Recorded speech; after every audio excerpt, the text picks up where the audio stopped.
about these moments is when you guys get to come in or when something happens to go not exactly how we like to go during the presentation, you guys get to learn a little bit of what it's like to be a trainer, how we interact with the animals, how we build the amazing relationship with them. And so with you guys coming in this evening, I'm going to try to break it down even just a little bit more, kind of pull back that curtain even a little bit more so you guys can see what it really takes to interact with these amazing animals that we do here to showcase these animals to you guys because they are absolutely phenomenal. And the work that we do here is very, very important. We want to thank you guys very much for all your contributions year after year. So thank you guys very, very much. So to kind of start off this thing, what I want to do is kind of break down how do we make a presentation like Sea Lion Spotlight? How do we make a presentation like Dolphin Adventures? I believe you guys made this one from that presentation. Or how do we make a presentation like Orca Encounter? Now, when we come up with these types of presentations, all we're doing from our standpoint is we kind of put together the different ways that we interact with the animals. So we have different types of sessions with them. You may have heard about these different types of interactions and sessions in the past. But we have our husband behaviors, which is like our healthcare behaviors, our exercise sessions, our playtime sessions, our learning sessions. And these types of sessions that we do are all very, very important. They're very different. And they offer a wide range of balance for the animals, both physically and mentally. So this over here is Beckett. He's interacting with Queso. Queso is one of our younger sea lions that we have here. And I believe what he's going to do are some of the higher energy behaviors. Now, we would call these higher energy behaviors a type of interaction like an exercise session. Now, and all an exercise session is when the animals are interacting with us, we kind of act like a personal trainer. So we kind of get their heart rate up by doing high jumps, fast swims, all those kind of high energy type movements. Each animal, each species of animal is going to be a little bit different. Whenever you're ready. So this behavior right here is called a bow. By doing these types of behaviors, it's a very natural behavior for the animals to do because what they're doing in a natural environment is kind of sighting either a prey or a predator or sighting a prey item. So when they're doing these natural behaviors, we can utilize that natural behavior to do that exercise type session by doing multiple jumps in a row. It's going to get their heart rate up. It's kind of like us going to the gym, going on the treadmill, going for a run around the block. All those types of behaviors are very important for their health and well-being. So we can do those types of behaviors, but it's a very small part of the way that we interact with them. And it's a very important part as well. We don't just interact with them physically like this, but we go into the mental type of stimulation. It's a very fun way for us to interact with them. And I want to go back to another thing that I might tie into these types of behaviors, like this spin right here. By having fun like this, by interacting with them in a very positive way, we can build an extremely strong relationship with these animals. That relationship that we're able to build over many, many hours, many, many days, having lots of fun, kind of like Queso and Becker are doing right now. By doing those types of interactions, thank you. By doing those types of interactions, that's how we truly build that relationship. But if all we did was come out here and exercise with the animals, I don't think we're done yet.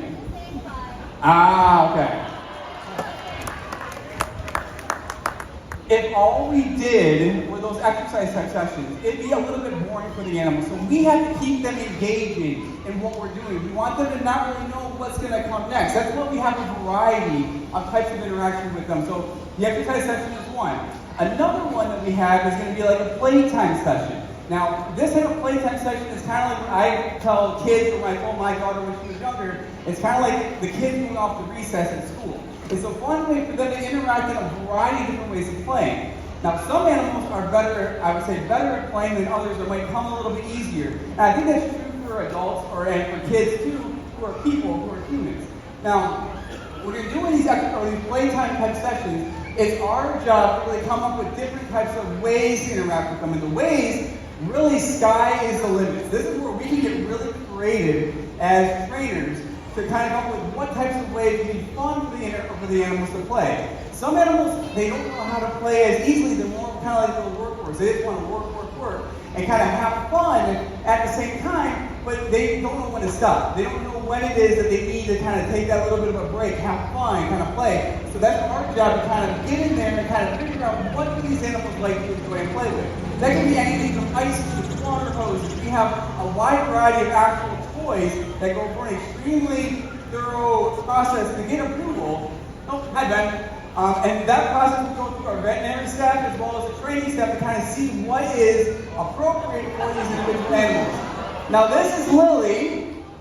Lily is an Asian small-clawed otter. She's actually one of the oldest otters that we have here at the stadium. And what Ben has right here is actually a Playtime device. This is actually a foraging device that the animals have where they can hide food, and she has to kind of figure out how does she find it. Now, Asian small-clawed otters are foraging animals. They are naturally known to go out and try to dig, find, build different types of structures, all that kind of stuff. So this is a fun way for Ben to continue building his relationship in yet a different way than how Becca was doing it with that exercise session, by having her come out and play with this kind of toy.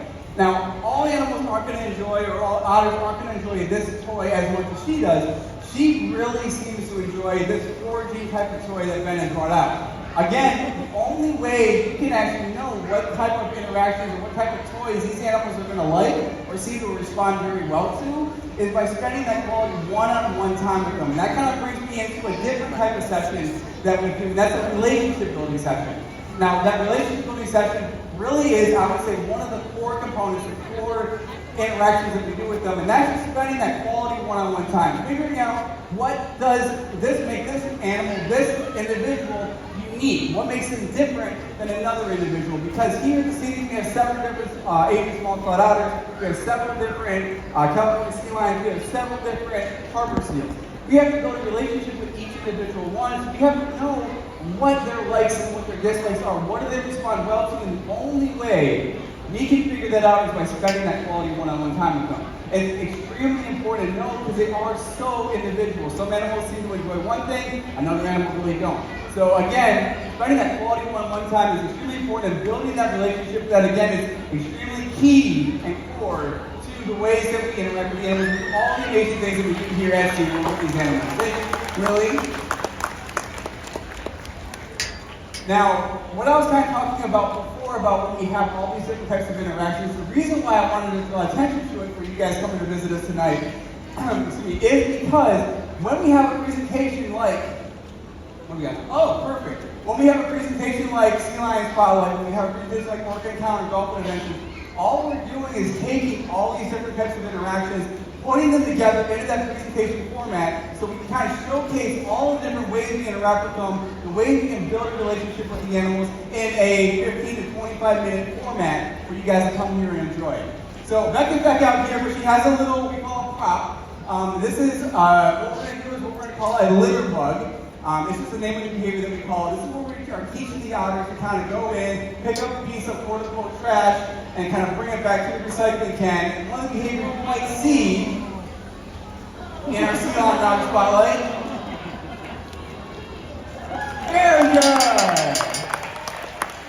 Now this is a different otter. This is Kate. Now Kate is actually learning this behavior. Now eventually what our hope is we'll be able to take that can, put it into the water. Kate will then learn to go into the water to retrieve the can and put it back into the recycling bin over there. But we can't immediately put the can in the water. We have to do approximations, or basically fancy way of saying baby steps. So when we do the baby steps, all we're going to do is start with putting the can near the edge of the pool, ask Kate to come out, retrieve the can, but then we have to give her a place to go. That place to go is right over there in the recycling can. Don't get a little lost, Kate. There we go. Perfect, there we go.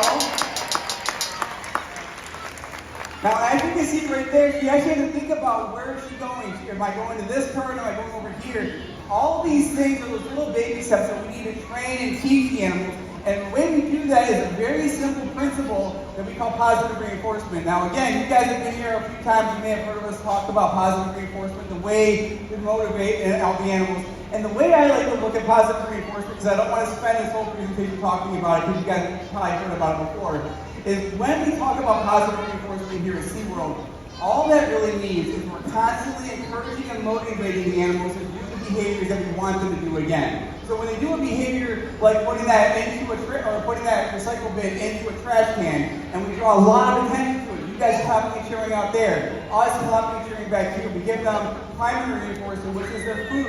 Or we give them a back rub, a play toy, something fun and enjoyable. That's why we can draw attention to it, let them know they did a fantastic job, and then they're going to want to do that behavior again in the future. But again, they're going to be incorrect. We don't expect the animals to be 100% correct and right all the time. We expect them to have to learn, and just like us, I know I learned a lot from failure. These animals learn a lot from failure as well. Failure is not a bad thing. We just don't draw a lot of attention to the failure. But again, because we don't do that, because we're always drawing attention and motivating them for the positive, for what they're doing correctly, again, we're building that very strong foundational relationship with them. Everything we do with them, every interaction we do with them is based on doing something correctly, based on doing something right, motivating them, continuing so they want to do it again and again, they want to interact with us. And it's a fantastic way to do all the amazing things that we do. And I believe coming out here in a little bit is going to be one of the core primary ways that we interact with them, and that's going to be our husband behaviors. If you guys have been here before, listen to one of these types of talks, and these trainer talks, a husband behavior is just anything we do for the animals that is for their health and well-being.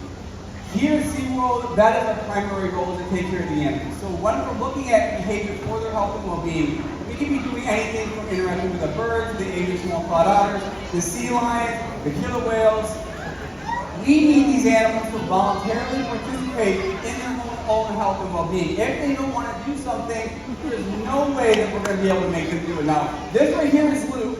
Luke is a little bit older California sea lion than Queso is. Luke knows far more behaviors than Queso does. So what we're going to do with you is kind of demonstrate how we are training Luke. Because he doesn't know it all the way yet. He's almost there. But how we train Luke to do a voluntary blood sample. And this is, again, very, very key, very, very important. It might not look as fun and exciting to people out here because it's not a big jump, it's not a fast swim. But this is extremely important behavior for him to do in order to get a good diagnostic of what is going inside with him.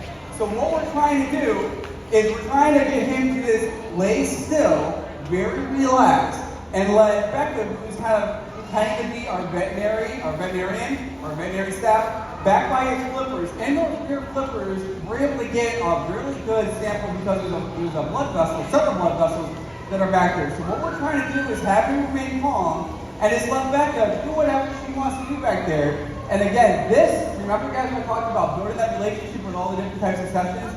This is absolutely key because what he's doing is he's trusting Jenna here that whatever's going on behind him is going to be okay. He is trusting her that this is going to be okay. He doesn't know what's going on in the back, but he has built that relationship with her over many, many years, many, many different types of variety of interactions, so that when he is staying very, very still, he knows he's going to be okay because he's built that relationship with Jenna. So that is absolutely phenomenal. Good job.